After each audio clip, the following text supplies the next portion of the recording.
ठंड में गरीब अनाथ बहनों का गाजर का हलवा। माँ, माँ उठो ना। दीदी, माँ उठती क्यों नहीं? माँ पांचों बहनों को छोड़कर जा चुकी है पिंकी। कहते कहते 9 साल की राधा भी रो पड़ी। बबीता, गौरी, राधा, पिंकी और मुनिया के सामने उनकी माँ की लाश पड़ी हुई थी, जिसे देख उस माँ की गरीब बेसहारा बेटियां सिसक सिसक कर रो रही थीं। सबसे छोटी मुनिया को पता भी नहीं था कि उसकी माँ उसे हमेशा के लिए छोड़कर जा चुकी है। पांचों ने बड़े दुख के साथ अपनी माँ का अंतिम संस्कार किया। बड़ा ही अजीब नजारा था। वो एक माँ अपनी चिता की अग्नि से जलते हुए उस ठंड में गर्माहट दे गई। ऐसे ही 2 दिन बीत गए। मुनिया रोने लगी। गौरी मुनिया को गोद में लेकर चुप कराने की कोशिश करती है। दीदी, लगता है मुनिया को जोर की भूख लगी है, वो बस रोई जा रही है। जानती हूँ गौरी, मगर मुनिया को पिलाने के लिए घर में दूध भी नहीं और ना ही हमारे पास पैसे हैं।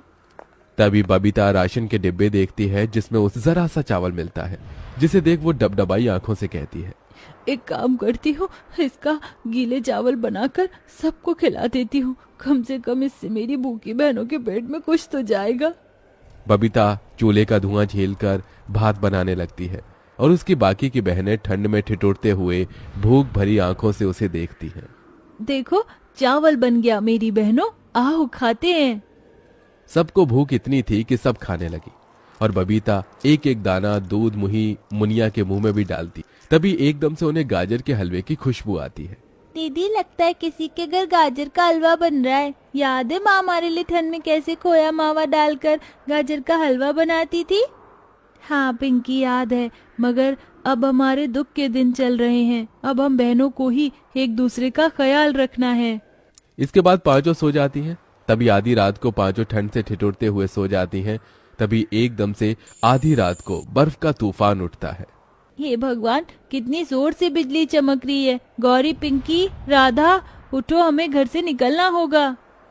पांचों उठकर जैसे ही बाहर निकलती हैं, उनका घर ढह जाता है और पांचों अनाथ बेसहारा बहनें सड़क पर आ जाती हैं। दीदी, बहुत ठंड लग रही है। दीदी, अब इतनी ठंड में हम कहाँ जाएंगे? पता नहीं बहनों, मगर इस ठंड से बचने के लिए जगह तो ढूंढनी ही होगी।